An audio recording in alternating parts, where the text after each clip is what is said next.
అవ్యక్తాదీని భూతాని వ్యక్తమధ్యాని భారత అవ్యక్త నిధనాన్యేవ తత్ర క పరిదేవన తత్ర క పరిదేవన. అవ్యక్తాదీని భూతాని వ్యక్తమధ్యాని భారత అవ్యక్త నిధనాన్యేవ తత్ర క పరిదేవన. భారత అంటే ఓ అర్జున అని, భూత అంటే ప్రాణులు అని, అవ్యక్తాదీని అంటే ఆది ఎందు అంటే పుట్టుకో పూర్వం అని, కంటికి కనపడిన స్వరూపములు గలవి అని, వ్యక్త మధ్య అని అంటే మధ్యమందు అని అంటే పుట్టిన తర్వాత అని అర్థం.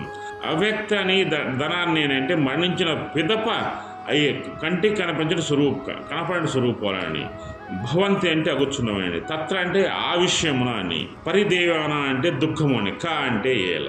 ఓ అర్జున, ప్రాణికోట్లన్నీ కూడా పుట్టుకోపూర్వం కంటికి కనపడవు, పుట్టిన తర్వాత తన దేహంతో కనపడుచుండును, మరణించిన తర్వాత మళ్ళీ కంటికి కనపడకుండా ఉండును.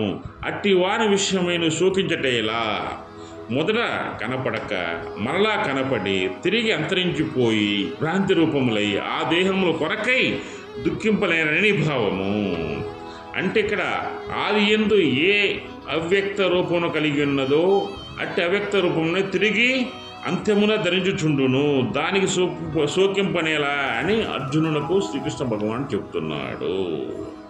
అంటే ఏ జీవి అయినా సరే పుట్టుకకు ముందు తన ఆత్మరూపంలో కంటి కనపడకుండా ఉంటాయి, తర్వాత పుట్టిన తర్వాత తన శరీరంతో జన్మిస్తాయి. జన్మించిన శరీరము మొదల చిన్నదిగాను, మధ్యలో పెద్దదిగాను, మళ్ళీ లాస్ట్లో క్షీణించిపోతుంది. తర్వాత మళ్ళీ అంటే లాస్ట్లో మరణించిపోయిన తర్వాత మళ్ళీ శరీరం కనపడదు, కానీ ఆత్మ అనేది ఉంటుంది. అంటే ఇక్కడ ఆత్మ అనేది మన శరీరము పుట్టుక ముందు ఉంది, శరీరంతో ఉంది, చనిపోయిన తర్వాత కూడా ఉంది. అంటే ఈ మూడు రూపాలలో కూడా ఆత్మ అనేది శాశ్వతంగా ఉంది. అదేవిధంగా మనం ముంచే ఉదాహరణ చెప్పుకున్నట్లయితే, మనం పుట్టిన తర్వాత మనకు కొంత ఊహ తెలిసిన తర్వాత రాత్రిపూట నిద్రపోతాం.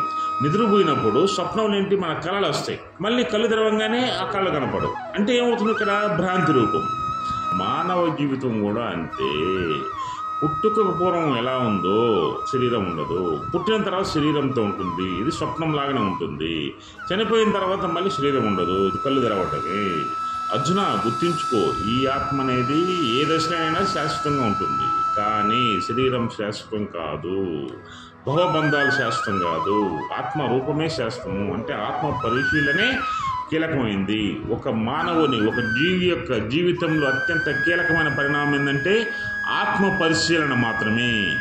ఎవరైతే ఆత్మ పరిశీలన చేసుకుని పని చేస్తారో ఆ మనుషుడు లేకపోతే ఆ జీవి నాకు దగ్గరగా ఉన్నట్లు, వారిని ఎల్లప్పుడూ ఎల్లవేళ నేను కాపాడుతూనే ఉంటాను. జై శ్రీకృష్ణ, జై శ్రీకృష్ణ, జై శ్రీ.